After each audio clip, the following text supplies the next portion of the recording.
I see Steve as an important contributor to the county, as a printer, as a publisher, as an editor, as a writer, a columnist, a satirist, a humorist, a reporter. So he's worn many hats over the last 50 years. But that hat doesn't say John Deere. And it doesn't say Toronto Blue Jays. It says Prince Edward County. So here's Steve. Welcome. I'm going to stay seated if that's okay. I have really weak knees, so I can't stand on my feet too long. Yeah, what I generally do in presentations like this, I generally talk for only about 15 minutes and then I open it up to the floor for questions, because to me that's where the action is. It gets you involved in any questions I might possibly be able to answer. I don't answer questions about sex or religion, so we knock those off the list. So my former partner always said, Steve can talk for an hour on any subject, and 2 hours if he actually knows something about the subject. So I was sitting down and writing a column the other day, and about electric cars actually, for a future Times column. And I remembered there was a guy here in Wellington who had an electric car. And so I remembered we did a story on him, and sure enough, it was 1977. We did a story on W.P. Niles. And I don't know how many of you are familiar with that. Niles Street here in Wellington, named, of course, after him. I'm actually going to read segments of the story because my mother, Mary, late mother, wrote the story, and it's actually so good I can't even paraphrase it. So I'll sort of bounce back and forth, but he's a guy that you should get to know. And it occurred to me that as a Wellington story, it might be of interest to many of the people here. W.P. Niles had a seed company at the upper end of West Street. And if memory serves me well, and this goes back quite a ways, I think it's where Moongate is now. And it got converted into that. That's where he started out when he first came to the county. His next venture was he bought an old iron foundry down on the lakeshore and built what became known as Clinton Lodge, which is now the Drake Devonshire, after being the Devonshire in between. Clinton Lodge was later run by the Stapletons, but when he started it out, it was, of course, an enormous house, built in a style that he loved, and he converted it into sort of a tourist resort, which is basically tourist rooms, much like we would have today. When the Stapletons took it over, they turned it into a nursing home, and then its history went from there. So I want to tell you a little bit about Niles himself, because he was a fascinating guy. The story starts out, the builder of Clinton Lodge was an interesting and eminent man in the progress of Wellington and the development of the county. William Pettit Niles was born on a farm in Niles Corners, Hilliard, just north of here, and traveled extensively as a young man through the U.S. and Canada as a salesman for a silverware company. After returning, he married, settled in Wellington, and founded the seed company. The seed company at the time, and this goes back to the turn of the century, the early 1900s,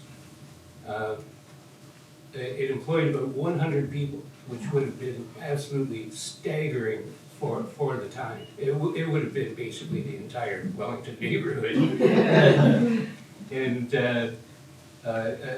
all of the employees cleaned and sorted pea seed, which was then shipped by rail from a station built beside the plant. So he was instrumental in that as well. And this comes up later in the story. Niles was a progressive thinker and was responsible for the introduction of electricity to Wellington. He built the Wellington Electric Light and Power Company, where Midtown Brewery now stands in that lot. And the guy was brilliant and innovative, years ahead of his time. The plant was equipped with all the latest equipment for the time. The generator could produce power from two sources: water from the nearby mill pond in the stream, or by coal. There was a dam built just north, well, on Nile Street, I guess, on the stream that runs through and under the notorious building on the corner. It was actually useful at the time, but now it's a bit of a trouble. And basically, he used a power wheel to, when the stream was running and when the water was running low, he used a coal gas generator. And coal gas is a derivative of coal, and was more efficient than burning coal itself. And it had a one-cylinder engine, which I found absolutely hilarious. But think of the time. This is when gas engines were just coming in, and of course he was an electric guy, but had to generate the electricity, so he had to use coal gas to do it, which I thought was quite interesting. The plant produced, this is staggering, the plant produced enough electricity to allow the use of light bulbs through an open wire system. I assume that means an uninsulated raw wire running all over town. It was only used at night and was turned off at daytime and on moonlit nights. See, that's conserving, right? This is 1900 we're talking about here. Many people in the area remember Mr. Niles' electric car, which was operated on batteries. Clifford Cleve, who lived just up the road here, recalls that he and other boys in the village liked to examine the chains and sprockets that powered the drive. This is Niles. I don't know how well you can see it. A very distinguished looking man. And if you look in his eyes, you can see that this guy means serious business.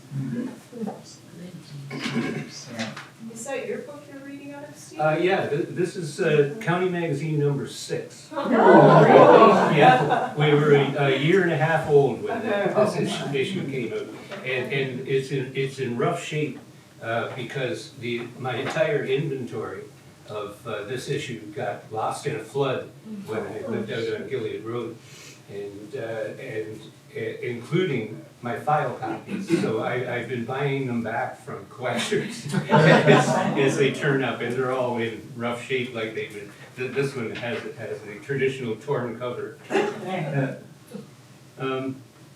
Okay. Yeah, this is cool. I had forgotten this, but Niles also had an idea to construct a radial line service called the Electric Railway that would run through the county and possibly as far as the Lakeshore Hotel at the Sandbanks, a popular place at the time, now gone. Unfortunately, his idea never saw fruition, and with the increase in popularity of the gasoline-powered automobile after World War I, his idea for an electric railway unfortunately didn't get off the ground. It would have been spectacular. He was reeve of the village for a long time, served on council for a long time. He was instrumental in having the first sidewalk installed in Wellington, replacing the wooden walks on the north side of the street from West Street to the town line. That's a long haul. This caused quite a debate at the time as there were several farms in the village. The farmers felt that the sidewalk was of no great benefit to them, and they were eventually given a rebate on their taxes to come.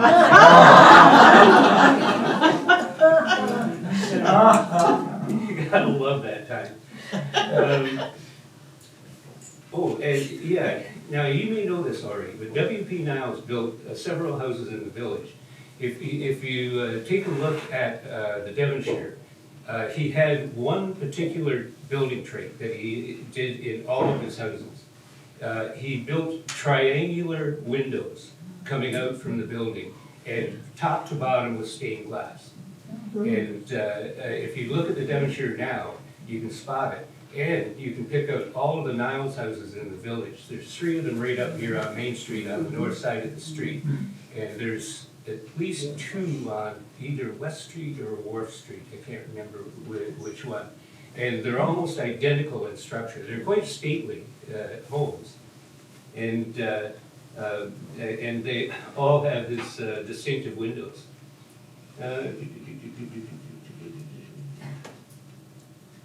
Yeah, when Niles died in 1916, he had served his community for 23 years. 200 members of the Masonic Lodge attended the funeral at St. Andrew's Anglican Church up here. And all gathered on the lawn of his home, now called Campbell Lodge at the time. The clock in the public school was bequeathed in his will to the village. Mum put in an editor's note that Marjorie Wilsey, who of course has got to be known by everyone in this room, her mother, Mrs. Wilbur King, was a niece of Mr. Niles, and that's how we got the photographs that accompanied this story, including here's him proudly in his electric car. Oh. Right? And the reason I was particularly interested in this was because of the electric car. Here's a guy who was 150 years ahead of his time. If you look at what's going on around now, 150 years to get your act together. And it's bells and chains, the kids are saying. Yeah, Not all the sprockets and electronics change, no, computers and- yeah, no big deal stuff. It was Henry Ford who ruined it all. He fought really, really hard to get gasoline. Now, you can tell from this story, since Niles was using coal gas, even gasoline was a difficult commodity to get a hold of. But when Ford started his mass production, which is the great American dream, all of a sudden gas became king of the world, right? It caused wars, caused death, it caused pollution. It was one of the worst decisions mankind has ever made. And it all goes back to Henry, who was anti-Semitic, by the way. Not many people know that, but yeah, I can't stop researching, that's all I can say. So that's basically the story of Niles. And yeah, a great man. And you should be proud of him. Build a statue. Well, don't build a statue. Don't build a statue. We're lucky we have a switch. Sure. So, I'm gonna open it up to any questions you might have. Did he build Faulkner House too in Picton? What's that? Faulkner House, because that has a triangular window. Not that I'm aware of, no. That was Downs. No, Thank you. The one across that was from- Downs, yeah. That was J.B. Downs, yeah. That's a nice place too. What else we got? Anything on my columns? How did you start defining time? Yes, okay. How so? Well, one of your columns recently went through various stages of time, and I wondered what stimulated that. Just flashing back. As you get older, you tend to look back on what you've done and haven't done in your life. And I got thinking, watching my grandkids, right? I was going, they have no concept of time. They get up, time has no meaning to them. They do whatever they want to do, whenever they want to do it, until they're too tired to do it anymore. And that's their concept of time. And then after we become, serious adults, we run by the clock, right? We get up at the right time, we're on time if we have to be somewhere on time, right? If we have a doctor's appointment, we have to be there on time and wait 2 hours for him to catch up. So you just have to sort of settle in to your concept of time and to keep it wide open. I was in No Frills, and there was a lady with a pile of coupons, and the guy behind me was going, "Ah, for Christ's sake!" And then I turned to him and I said, "You're Canadian, man. If you're not used to standing in line, then move to the States." Or are you retired? Yeah. So, yeah, that's kind of what brought that on, was just sort of exploring all of that. And actually, I taught at the college for a while, so I was caught in that running by the clock thing. And when I got out of the college, I quit. I quit time. And I worked when I wanted to work, just like my kids, right? And slept sometimes at the shop when I was tired. And every day I would slip a little more out of sync with the rest of the world until I was going into work at 2 in the morning and working through till about 1 o'clock in the afternoon. And then it kept rolling and rolling and rolling until I was actually on schedule with the rest of the world for about 3 days. And then it all started to creep up on me. I've always been a night person. I am not a morning person. Do not call me before noon.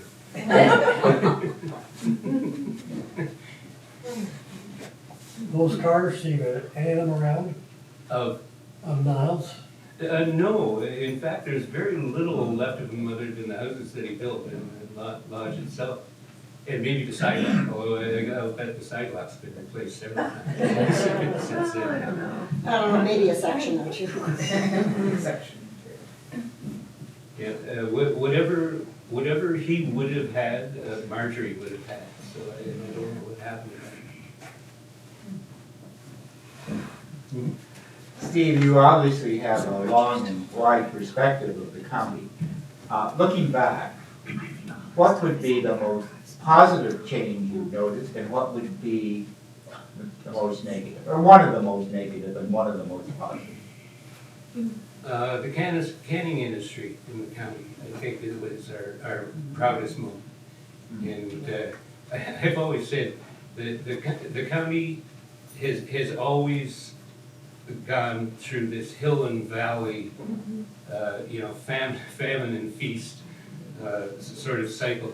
And when I got researching it, or looking at it as an overview, not actually researching it, I realized that almost all of our successes have been booze-oriented. I thought that was kind of peculiar. I mean, think about it. In the late 1890s, we were growing barley and hops, and the Americans were just dying to get a hold of it. They said it was the best in North America, and they were buying it by the schooner load and steamship load and trucking it across to the States. And almost all of the big red brick houses you see in the county were built using hop and barley money. And then the McKinley Act came in because President McKinley was lobbied by the American farmers going, "Hey, what's the deal? You're not buying our crap stuff, you're going with the good stuff?" So he put a huge tariff on Canadian barley and hops, and the whole thing dried up. Nobody went broke as a result of it, but they pooled their money wisely. The next big boom was rum running. And for the very same reason. The Americans had prohibition, but we didn't. So it was legal for us to ship out rum and beer, but not once they crossed the border, the international date line into the parallel into the U.S. And a lot of people made it rich during that time. Mostly farmers and fishermen, and rightly so, actually. They needed the fishermen because they knew the lake, and the people who were deep into rum running. Some of them were nasty characters, pistol packing guys, and downright mobsters. But they needed the fishermen to get them back and forth across the lake. the farmers were pulled in, because if they made one trip across to the United States and back, they could pay off the mortgage on their farm and buy a tractor. That's how much money was involved in that. And a lot of people did that. They did that one trip, they went home, said, that's it for me, paid off their mortgage, continued farming, and that was that. The people who stayed in and did it again and again, either died on the lake or died penniless. Even the richest of the rum runners died without a dime to their name, because they were all heavy spenders. And they poured money out like there was nothing until all the money was gone, and they were poor again. So next up, well, the canning industry is in there, so that doesn't really count in the topic at hand. But that brings us up to the wineries of today, and now distilleries, and now craft breweries. So they're the big boom now in county tourism. So there you go, it's all whiskey and ice through all of the years. And cannabis. On the downside, I think we're in a bad spiral right now at this time. COVID came at a very bad time. It had its good things and its bad things. It changed some of the traditional ways we do things, including the 9 to 5, gotta be in the office, if I'm late, I'm fired. So that was a good thing. But it altered the way we relate to each other. And that became difficult. Even I hate Amazon, but the temptation is to go, okay, I drove all the way over to Old Navy, actually to get these jeans, coincidentally enough. And they didn't have my size on the rack, and they didn't have anything in the store. It looked like it had just, somebody gone in and ransacked the place. So I ordered it on the internet, boom, arrived the next day, and I went, oh, this is not good. This is the death of brick and mortar buildings. And, well, you know how Amazon operates, and they're filthy, stinking rich. And they're a powerhouse. Places like Office Depot, they folded. Bed Bath & Beyond, they folded. Everybody's on the internet buying their stuff there. Same with Staples. I drove over to Staples. Nothing. I had a list of 3 things to buy. They didn't have a single one in the store. I had to order it all online. Arrived the next day. The temptation is too great. And yeah, so, and I don't like the direction that county council is headed with bringing in enormous numbers of houses. I don't think that's what we need. I don't think it's good for us, psychologically, as much as anything else.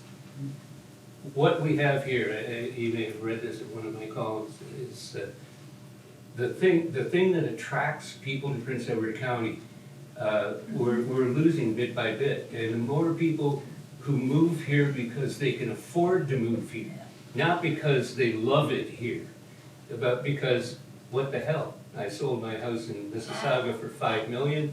I can buy a cool house here for $2 million. The one that used to be $150,000 a couple of years ago, and still have money to burn. And to me, that's not the kind of motivation that people used to have when they came to the county. And I know this after 47 years in business. I had the same people arrive at the same time every year from all over the place. And they booked the same place and came by and visited at the same time every year because they just loved it. And so I said, when are you moving here? And they said, oh, we did last year. So that's a good reason to be here. I talked to a lot of people who came to the county as kids and went to the sandbanks.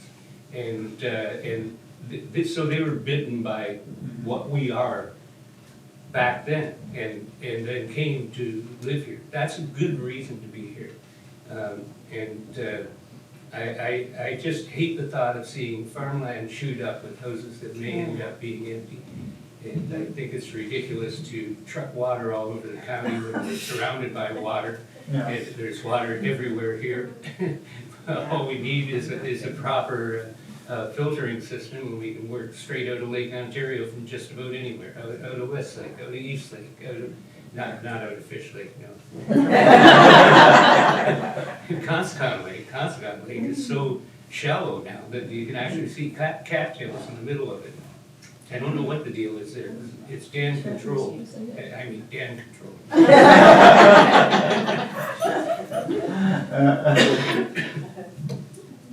Sure. I have a two-part question regarding the seed company. Okay, Okay. the first part is it, was it just peas that were, used as the seed? That- And also the second part is, were they sourced locally?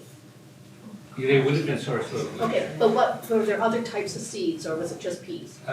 All it says in the story is pea seed. I can't see that you need 100 people to do just pea seed. But it may have made sense at the time, because we were shipping all over.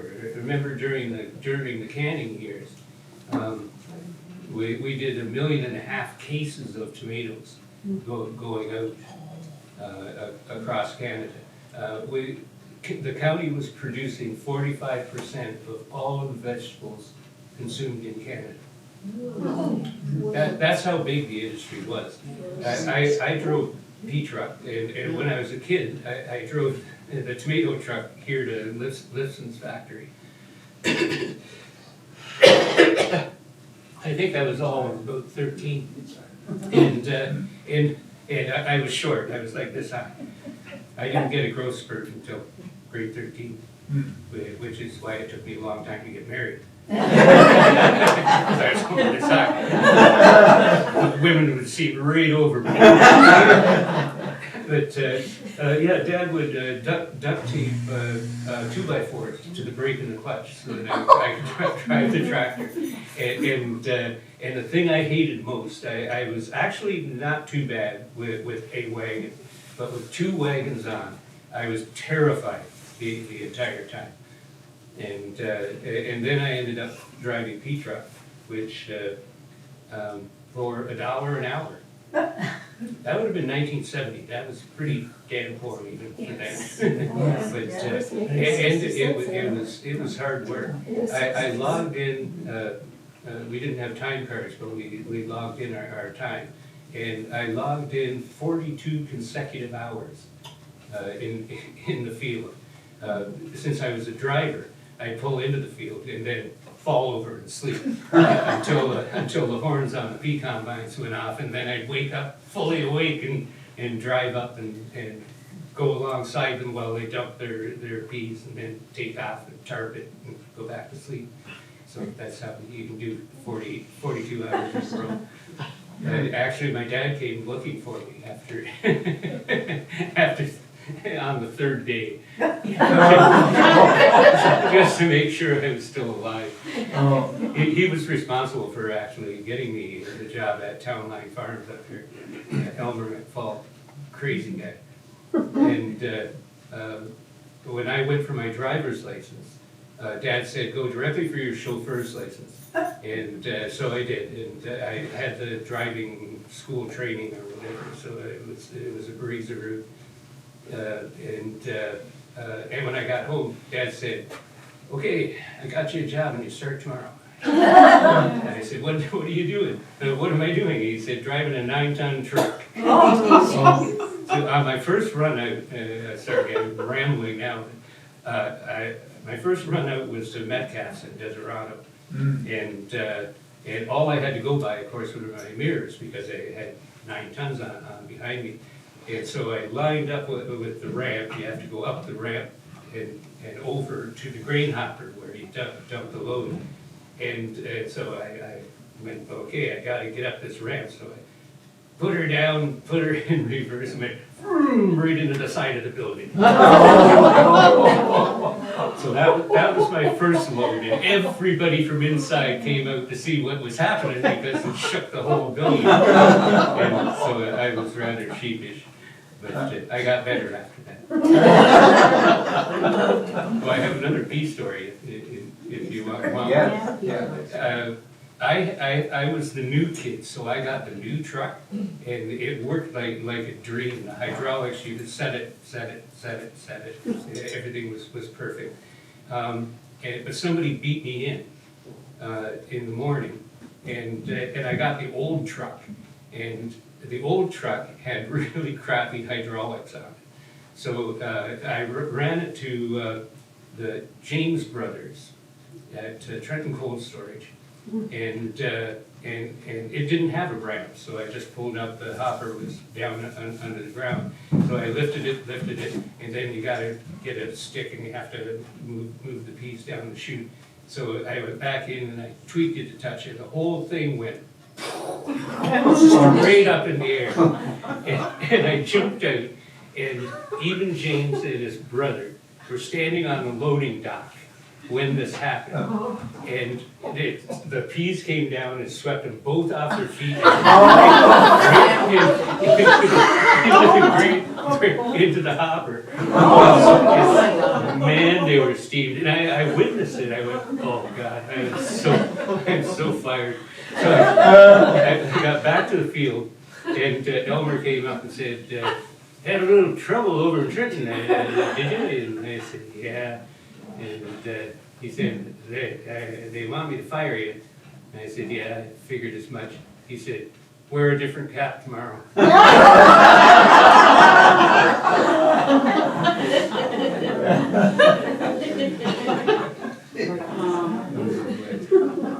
Those are the days.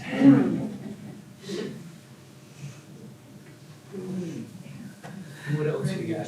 Oh, Steve, and all of the different, now I've got every one of your magazines. Yep. Yes. And they're in pretty good condition too. How much you wanna buy them for? Not for sale right now. In any of according to your recollection, things that you have come across, I was intrigued when your story about Niles, and it said that the farmers collectively decided they couldn't benefit from the sidewalk, so they got a refund on their taxes because of it. Yeah. Have you ever come across any other kind of similar incident in the county, or is that a one-time occurrence? Well, I go back a long ways, but not as far back as my father. I remember the days when, I shouldn't give you any names, but all of the farmers were friends with all of the councilors. And if you wanted anything done, you would go to the official guy, say the director of planning, and he would go, no, absolutely not. And this happened to us when we built our house on Gilead. And I said, here it is, here's the specs, here's the survey, here's everything. And he stood up and he turned around and he put his hands behind his back and he looked at the big county map with all of the soil things and everything, and he went, no. And he walked into the room. And that was that. So I went home and told Dad that it was Dad's property that we were severing. And he said, give me a minute. By the end of the day, I got a call from the director of planning. Yeah, it seems that that is not prime agricultural land after all. It was scrubland. It was like 1 inch of soil. That was it. So that kind of thing, I think, was done many times in the county. I know Bill Rutherford, the place where Taste of Country is now, used to be Schroeder's, and was Rutherford's farm market before that. Bill Rutherford was a counselor, and he, which is why he built on that corner, because he owned the land, and he built a road out to County Road 1 and a road out to County 62, both of them major county highways, totally illegal. It violated all of the county bylaws. You can't have two things. And so, but Bill was a counselor, so that's the way it is. But to add insult to the whole thing, down the road, at the corner of Gilead Road and 62, not far from his place, a place called Treewoods Farm Market opened up, and he built a driveway up to Highway 62, just like Bill did. Bill went to council. And yeah, no kidding. And the bulldozers were at his place, and they filled in the entire driveway, took it out, turned it back into a ditch again. And now you had to go down Gilead, up Pierce Road, and in to get into his parking lot. And that's the way things used to be done around here. So maybe not much different now. But yeah, there were crazy things going on. It was who you knew. And there were lots of people who even people who weren't on council, but just people who could get things done. Usually the clerk, the town or village clerk, Jim Clemenson was the clerk in Wellington. And he was actually really good. He was one of those get things done guys. The same as Charles Fraley in Bloomfield. Although Benny Princeton was technically the unofficial mayor of Bloomfield. So if you couldn't get it done through the clerk, he went to Benny. It'll just happen. And there's a great story when H.J. McFarland was mayor of Picton. And you probably know him by reputation. A lot of it is legendary. It's apocryphal, for sure. But he was a tough dude, and council couldn't get anything done. And the clerk at the time was Andy Jarvis. This is almost not just before my time. And so the council held a secret meeting on the second floor of the Royal Hotel without Harvey, so that they could actually openly discuss stuff without Harvey walking in and going, this is the way it's gonna be. So Harvey, of course, knew everybody in town, found out about the secret meeting about 5 minutes in. He storms into the second floor. He grabs the clerk, pushes him to the window, grabs him by his ankles and pulls him over the sidewalk and says, I think you should let me into this meeting. He said, you bet. So that was it for secret meetings. He was a strong guy, former boxer. Herbie was. The frozen vegetable Yes. business, Elmer McCall was into that. Was he the only one? He was the only one, yeah. Trenton had one, but his was the only one in the county. That was quite an operation, too. Yes. Yeah. What about Sprague's? Were they not involved in frozen as well? May have been at the time, yeah. That would be after I left there, so mid-80s maybe. Mm-hmm. Why did it really die off? Because before it was 45% of vegetables, and then it just died off to nothing. Get out your Kleenex. No. The same thing that Kraft did to the local cheese factories, the major canners did to the county. Dominion Canners and Canadian Canners. Dominion Canners, I think, was the one that was most ruthless. Canadian Canners continued. They bought up individually owned canning operations, and they ran them as Canadian Canners number 28 and Canadian Canners number 45. And that continued on for a couple of years. But eventually they got in the habit of, just like Kraft, buying independents to close them down, to reduce the competition, so that they could have a monopoly on particularly the tomato business. And the tomato business had problems of its own, I remember, although I was pretty young at that time. That at the time you had to buy contracts with the companies that you were working for. So if say Lipson's would award a contract. Baxter really did well on this by letting out contracts to farmers to grow peas and tomatoes, et cetera. And, but things got a little shaky, and when the companies were taken over, they weren't making proper deals with the farmers. So the farmers are doing all the work, but they're not getting the money that they were getting from the independent.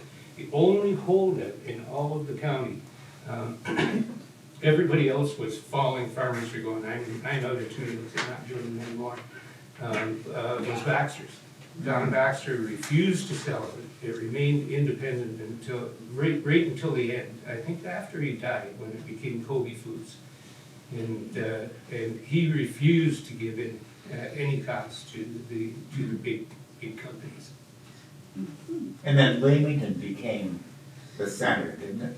The what? Leamington became the Yes. the center for canned vegetables. Yeah, it all moved west, yeah. Yeah.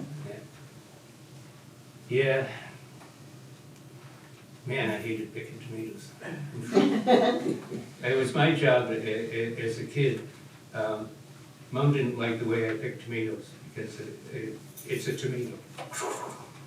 You don't do that with tomatoes. You have to inspect them and make sure that they're top quality. So my job was to get to 2 limestone rocks and go out and smash the little green tomato worms that hung out in the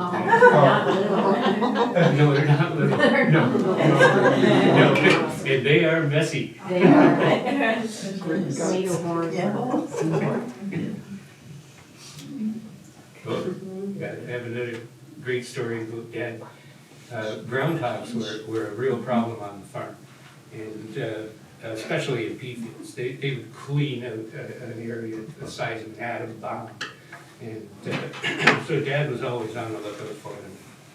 And he had this brilliant idea that he would pour gasoline down the holes, because all of these holes are connected. It's like a little community. If they go down one way, they'll appear up over there.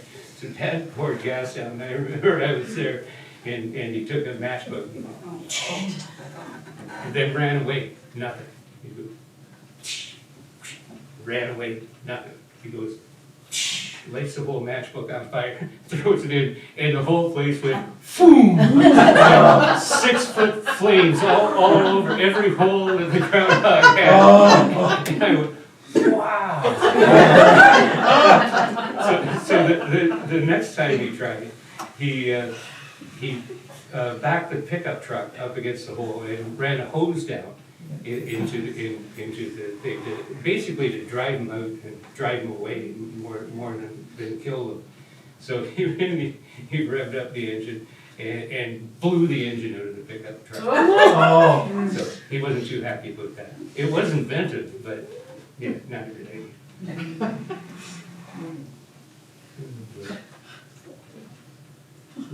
Steve, you told us how agriculture has changed and how the economy has changed or gone through. The population has stayed the same for the last 50 years. How has the people changed? Well, the long timers haven't changed that much. And actually, up to this point, as I say, I'm concerned about the future. But I find that most people who came to the county, actually I reference it in Campbell Hall time, who's one of the earliest artists to come to the county. And it grew and grew, and people found out that they could actually work in the county instead of paying huge rents in Toronto and just sell to the Toronto market. So a lot of really good people, really talented people too, came in. And this is how much we haven't changed, is unlike other communities, the artists all got together. And like not as a giant group, but if they found, oh, you do stained glass, oh, I have to introduce you to so-and-so, she does stained glass. And oh, you do oils, there's someone you have to meet that is really good at oil painting. And that kind of back and forth in the community is so the way we were born, right? As a county, the loyalists, the early settlers, could not survive on their own. You didn't find anybody putting up no trespassing signs for their neighbors, right? Because you had to have your neighbors' help, or you couldn't survive. And that lasted up to when I was at the farm. Dad had a combine, and like a grain combine, corn combine too. Changing the head on that was a bastard. But they're an expensive piece of equipment. So he would do our farm, and then he'd do the neighbor's farm, and then the neighbor's farm, all the way up to the top end of Gilead, because nobody else could afford a combine, right? And I don't know what he charged for it, but it wasn't very much. And we did the same thing when Dad installed a grain dryer. And because almost everything at this point, soybeans, corn, were being shipped to Toronto, and it had to have an exact, precise humidity level, or they would reject it on the other end, which is really tricky. So basically, people would come, unload their truck, pull it around to the other side, and unfortunately it took sometimes 12, 15 hours to drive down and load the corn. But then we'd call them up and go, okay, you're ready to go. And that's the way it was. It took years before there was a second corn driver on the Gilead Road, because that's just the way it was. You had to share, so you can all grow together, right? Yes? Friendly Fred. What? Friendly Fred. Friendly. Yeah. Do you remember Friendly Fred? Yeah. Fred wasn't very friendly. But he sold stuff that the locals made. Yeah, Highway Food Market, yeah, that's where No frills. No Frills is now, yeah. Yeah, the reason I had to front in with Fred Lowenberger. Wow. Yeah. When I worked at the Gazette, Fred wanted to do a cartoon series with featuring him in each panel, just single panel things. And I got together with a friend of mine that I met as a Loyalist student, at Loyalist. And I was the cartoonist and she was the creative. And it was all run through, Joe Campbell built this thing called Quinny Advertising Agency and had a guy running it. So, I hate this story. So anyway, I had done like 10 of these, and Fred came in, and we'd already run a couple of them. He was quite happy with them, and he looked them all over and said, "Oh, these are great. I love them." And with Campbell standing right there, and I said, "Well, thank you." And he went, "What?" And I said, "Thank you. I'm the artist." And he went, "We need to talk."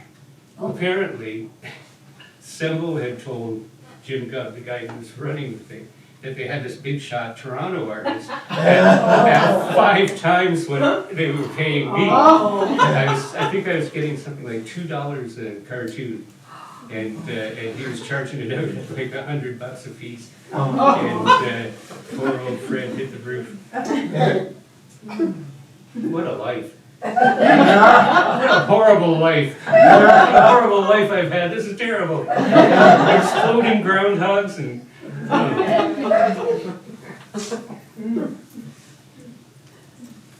Yes? What light could you shed on the closure or demise of Cooper's Lumber? I don't know what happened there. I honestly don't. And I've never heard of anything. well, no, it was all very strange. We approached them, the Bloomfield Baba group, to put up these placards around town, historical placards, like one at Sailor House, one at the Sailor Block, so on. And we approached them because we were doing one on Mills, and we wanted to do 2 of them. One to go down at the Mill Pond Park where Rudder Brothers are now, and them. And wow, he was really mean. He said, "Absolutely no way, and stay off my property." It went crazy. And was it his wife I was talking to? I was talking to somebody who was connected with it. And, and apparently he had been vandalized at some point and didn't want any publicity at all. He didn't even want anybody to know he was even there. And I had already approached him years before because Mom wanted me to do a story on him. And I got the same treatment. Nope, absolutely not. Goodbye, quick. So I don't know what it was. They were certainly doing a booming business. But which business was this? Cooper Lumber, they built pallets. Oh, yes, Yes. okay. Were they in Bloomfield, the one in Yeah. Bloomfield that just recently passed? Yeah, that's the one, yeah. And they had the free lumber, or free wood Wood to pick up across the road. across the road, yeah. Yeah, I wondered about that. Yeah. 'Cause it's Yeah, very strange. Maybe he just retired, I don't know. So what's happening with Courtroom Cafe? He is moving to the Bloomfield United Church Hall. Any dates for your startup? Hmm? Any dates for your startup? It's going to be run by Kathy Duggan, the minister there, and her daughter, Kendra, is really a wonderful person. I think she's gonna probably be the powerhouse there. And we haven't talked until it gets closer, but I already told her what our schedule was and why we did it that way. We always chose Thursday night because Friday and Saturday are just washouts. There's so much to do in the county that you can't bring a crowd. So that's why we chose Thursday. So they may stick with that every other Thursday thing. Good.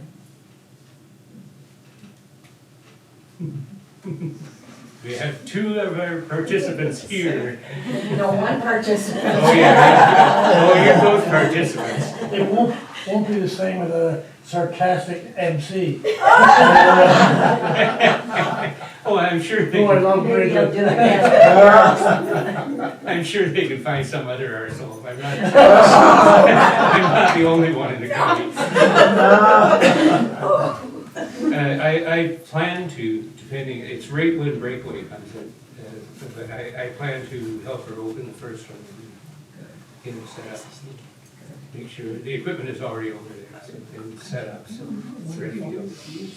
All they have to do is throw the on switch and it goes. Wonderful. Yeah. It's great fun. Have any of you been there? Been to Puerto Rico? Oh, absolutely. Wonderful Absolutely. people. Yes, wonderful people. Oh, great people. Very supportive people, Steve. Yeah, because you can be any level. We had like Jake DeVries and Drew Ackerman there, and people who are just learning to play. And it's always great fun. Terrific supportive audience. The thing I like most about it is the young kids. The kids who are learning guitar, and they sit alone in their rooms. They've never played in front of anybody before in their lives, and they're darn good, right? And I'll name two of them. Tony Silvestri. We were the first public appearance that he ever made. Was at Quarter Moon. His parents were there and helped him set up the piano. He was so nervous, and they were so proud. There was a great moment at the end. We did Let It Be. And I approached him and said, if we're going to do Let It Be at the end, your piano's already set up there, do you want to join in? No, I can never do that. So halfway through the song, we go, hey, there he is. and so we all ended actually on the same note, which is unusual for Quarter. And he goes, dee, dee, dee, dee, dee, dee, dee, dee. And the place went wild. What was the other one? Shoot, I knew his name as well as my own. Not Tony, but the guy who's touring Europe right now. Jeremy Albino. That was his first gig. And he blew the lid off the house. And he had never played to an audience before. He was absolutely brilliant. I got 4 phone calls the next day asking if I had his contact information. They wanted to book him for private parties and weddings and everything else after his first gig. I mean, that's how good the guy was. And now he's, as I say, he's touring all over the world now. And they play his stuff on County FM, it's brilliant. I don't know what you're talking about. Can you start up at the beginning? Is this a musical group? Quarter Moon Coffee House, we were The at the what? Quarter Moon. Quarter Moon, oh, okay, Coffee House. okay. Yeah, we started at the town hall, and then we moved to the Baxter. And it's anybody that can go that wants to play music? Yep. Okay. Or just Or listen. just listen. Oh, yeah. Or just listen, yeah. You don't have to Yeah. And where is it now? I hear you say somewhere in a church? No? Yeah, Bloomfield United Church. Oh, okay. In the hall. The church across is the post office, so there's about 15 churches in Bloomfield. Yes, yes, we do have more than that. Sounds like it could be. Oh, and that's the hall in behind too. Yeah. Because people think it's in the church. I told my friend about drumming when Kathy was doing the drumming. She's like, "You drum in the church? Like, you sit like at the front." I'm like, "Oh God, I came out wrong." Oh, she's a pistol. The hall behind the church. She and Kendra performed several times at Quarter Moon. They're How often do they hold it, you know? Every other Thursday. Every other. Every other. What time? So we learned down. It's usually in the paper. Yes. Hey, you're all looking at me. I burned them out. What's happening with the fishing industry in the county?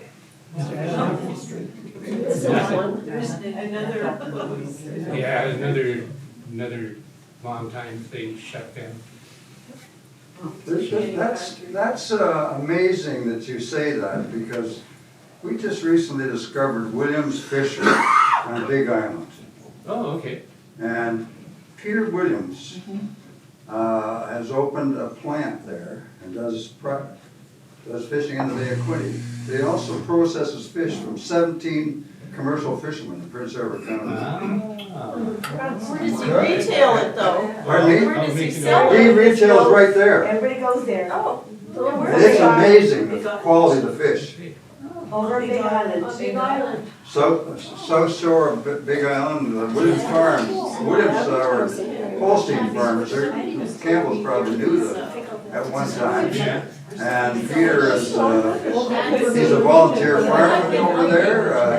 He's very involved in the community, but he runs a big industry that supplies a lot of fish to Toronto. You can go and buy beautiful perch and even whitefish now. Pickerel, pike, what else? All of the local fish, and they're delicious. Yeah, great stuff. Yeah, I'll look them up. What's his name? Peter Williams, Williams Fishery, Yes. highly recommend it. Yeah, we're big supporter of these things. Crazy. We just thought about it. Dick Williams, the father, yeah. I'm just gonna, may I just make a comment? Sure. No. Oh, I'd like to thank you, that was so interesting. Really enjoyable, especially for a newcomer like me that doesn't know that much about the county history, but I'm very interested in it. And along that note, since I have kind of a captive audience, I'm the chair of the Wellington Community Association, and PETA is a member of our steering committee. And one of the activities that we've undertaken for this year is we're hoping to get Remembrance Day banners for Wellington to go along all the lamp posts. So we're aiming for the first year 10, but what I'm putting out, just to sort of plant the seed and get you thinking about it, we're looking for people to portray on the banners. So if you have someone, perhaps you're a descendant of someone that fought in either the First or Second World War, or if you know someone, please spread the word. We're looking for photographs and money.